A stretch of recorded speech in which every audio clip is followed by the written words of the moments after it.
Assalamualaikum warahmatullahi wabarakatuh. Jumpa lagi di channel yang keren ini, channel Mas Yano. Oke adik-adik, materi kali ini adalah struktur atom.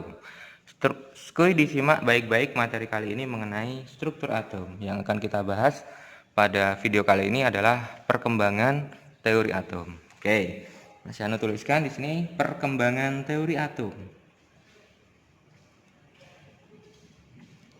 Perkembangan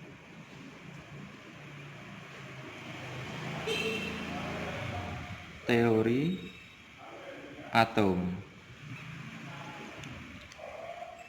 Oke, yang pertama adalah perkembangan teori atom, adik-adik. Nah, di sini ada 5 perkembangan teori atom, di mana teori atom pertama dikemukakan oleh John Dalton. Kemudian teori atom yang kedua dikemukakan oleh Thomson, kemudian yang ketiga adalah Rutherford, yang keempat adalah Bohr, kemudian yang terakhir adalah mekanika kuantum. Oke, nah kita menginjak pada yang pertama terlebih dahulu, teori atom yang pertama. Teori atom Dalton. Oke, teori atom Dalton. Nah, adik-adik, Dalton ini ketika dia mendefinisikan atom, Dalton ini mengatakan bahwa atom itu bagian terkecil dari unsur.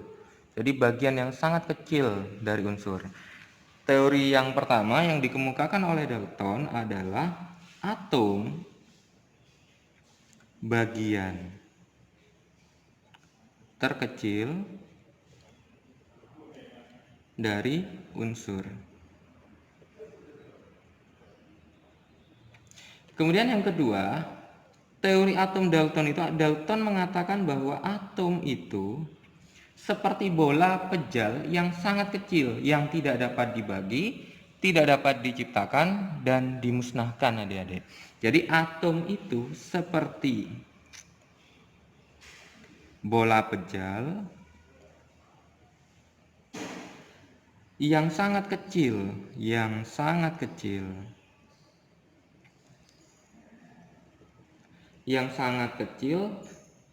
di mana dia tidak dapat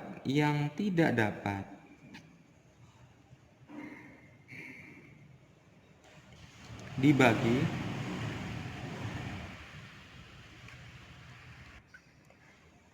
diciptakan,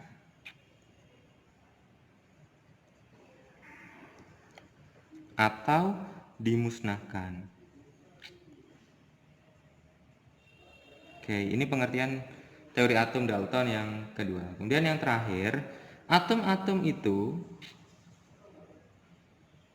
jadi atom-atom itu dapat bergabung membentuk yang namanya senyawa. Atom-atom dapat bergabung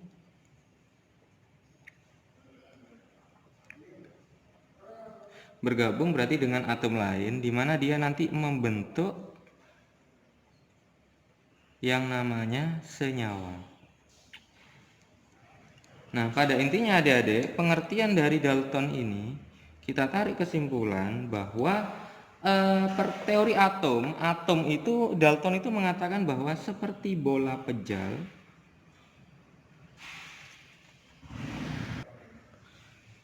yang tidak dapat dibagi lagi,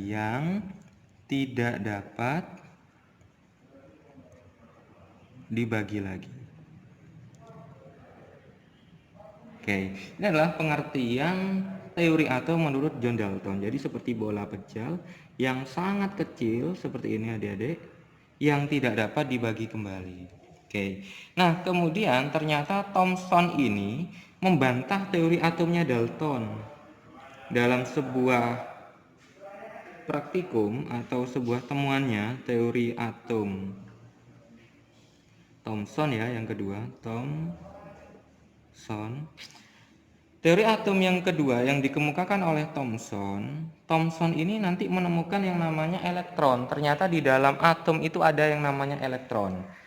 Yang pertama, teori yang dikemukakan oleh Thomson adalah suatu atom itu berbentuk seperti bola, sama seperti Dalton, yang bermuatan positif dan elektron yang bermuatan negatif dan tersebar dalam bola tersebut. Jadi menurut Thomson, suatu atom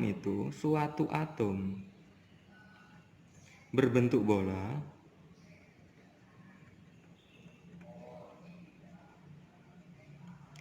di mana bolanya itu yang bermuatan positif dan elektron yang bermuatan negatif. Nah, ini tersebar dalam bola tersebut. Oke. Nah, biasanya ini teori atomnya Thomson ini dikenal seperti apa adik-adik? Seperti roti kismis adik-adik. Seperti roti kismis. Oke.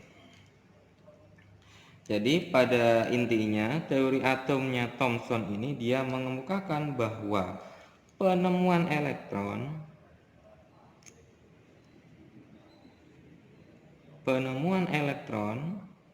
yang terdapat pada atom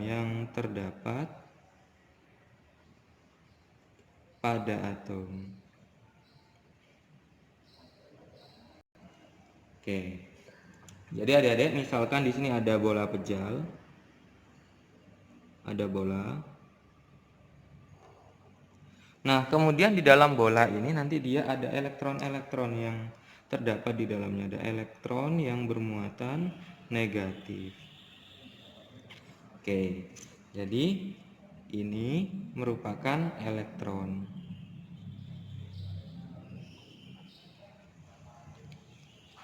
Nah, inilah teori atom yang kedua yang dikemukakan oleh Thomson. Nah, kemudian teori atom yang ketiga adik-adik, teori atom yang dikemukakan oleh Rutherford. Yang ketiga adalah teori atomnya Rutherford. Oke, yang ketiga adalah teori atom Rutherford.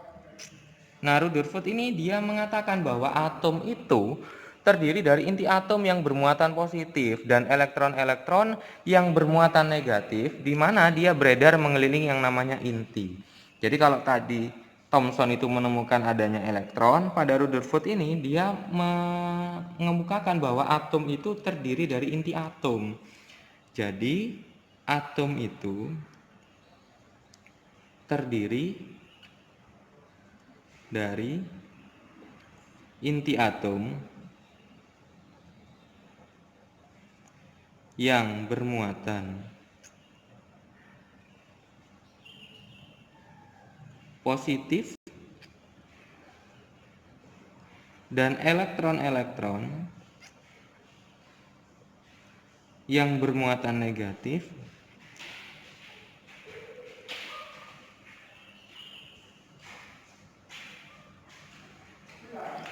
beredar mengelilingi inti. Jadi elektron-elektronnya itu beredar mengelilingi inti. Mengelilingi inti atom. Kemudian yang kedua, teori atom yang kedua yang dikemukakan oleh Rutherford, dia mengatakan bahwa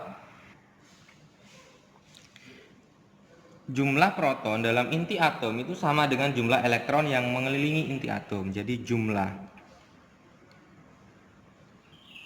proton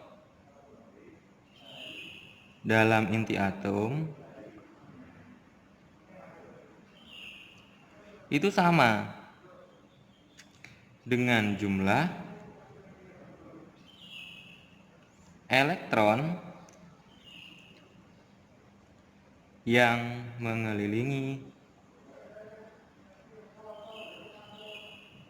yang namanya inti atom. Oke, ini teori atom yang dikemukakan oleh Rutherford. Pada intinya adik-adik, teori atom menurut Rutherford ini dia mengatakan bahwa penemuan inti atom yang bermuatan positif. Jadi kesimpulannya, penemuan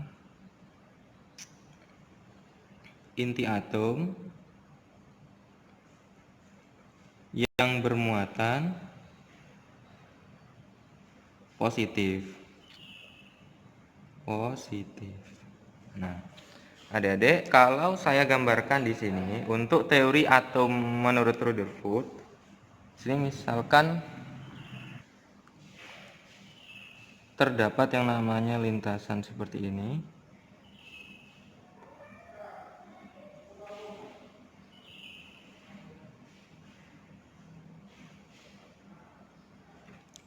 Oke.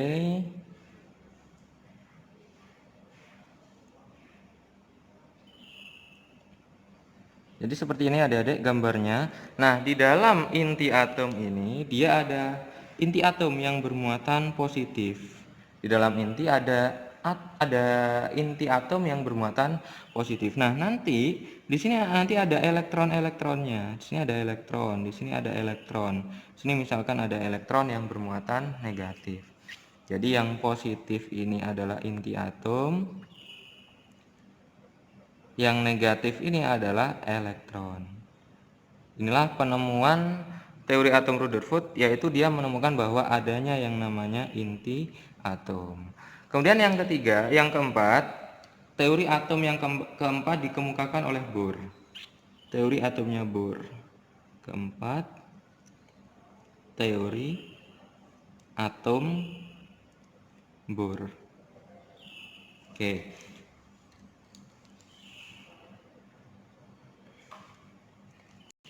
Bohr ini mengatakan bahwa elektron-elektron yang mengelilingi inti atom ini pada tingkat energi atau kulit tertentu, dan elektron-elektron dapat berpindah dari tingkat energi satu ke tingkat energi lain. Jadi adik-adik, elektron-elektron yang mengelilingi inti ini dia terdapat pada kulit-kulit. Jadi adanya kulit-kulit nantinya. Terdapat lintasan elektron pada kulit atom nantinya. Jadi teori atom Bohr ini mengatakan bahwa elektron mengelilingi inti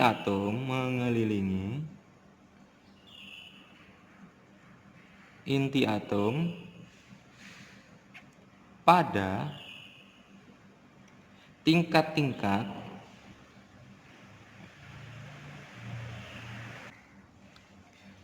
energi atau kulit tertentu. Nah, dan elektron ini dapat berpindah,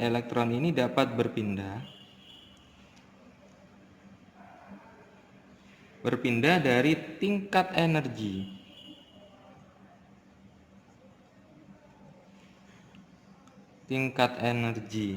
1 ke tingkat energi lain.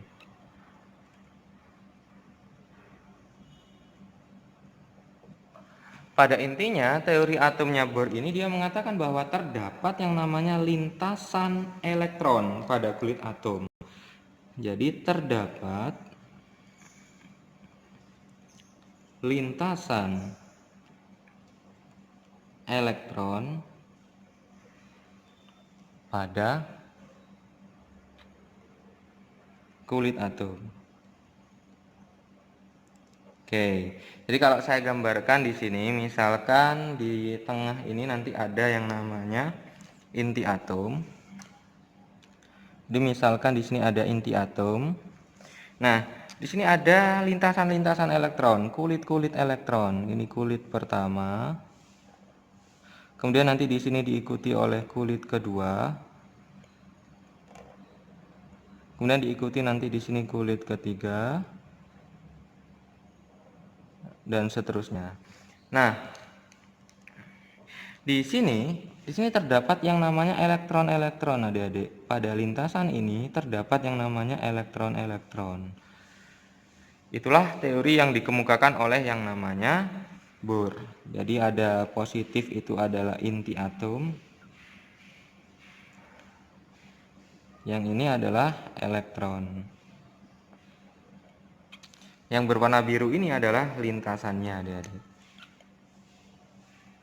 Oke, kemudian teori atom yang terakhir adalah yang kita pakai sampai hari ini adalah teori mekanika kuantum. Kelima, teori mekanika kuantum. Nah, pada teori mekanika kuantum ini, dia mengatakan bahwa elektron itu tidak mempunyai lintasan tertentu. Jadi, elektron itu tidak mempunyai lintasan tertentu. Elektron tidak mempunyai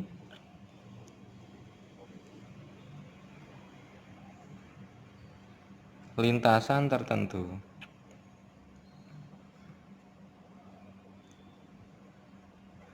Kemudian elektron itu menempati jarak tertentu dari inti atom. Yang kedua adalah elektron menempati jaraknya adalah jarak tertentu dari inti atom.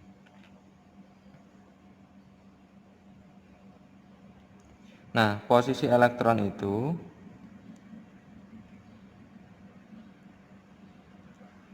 tak dapat dipastikan.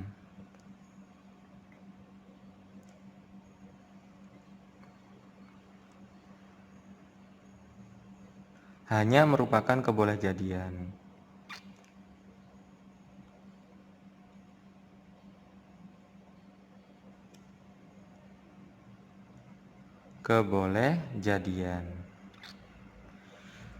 Pada intinya, teori mekanika kuantum ini mengatakan bahwa adanya orbital dalam kulit atom. Adanya orbital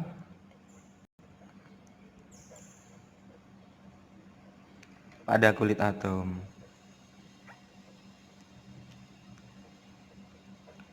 Nah, nanti teori mekanika kuantum ini akan kita bahas lebih rinci pada video-video selanjutnya. Masih di bahasan struktur atom. Nah, adik-adik, inilah penjelasan Mas Yano mengenai perkembangan teori atom. Mulai dari atom Dalton, teori atomnya Dalton, kemudian teori atomnya Thomson, teori atomnya Rutherford, teori atomnya Bohr, dan yang terakhir adalah teori mekanika kuantum. Oke, semoga adik-adik bisa memahami materi struktur atom ini, terlebih pada pembahasan perkembangan teori atom. Semoga kalian bisa semangat belajar, masih semangat belajar. Mas Yano akhiri. Wassalamualaikum warahmatullahi wabarakatuh.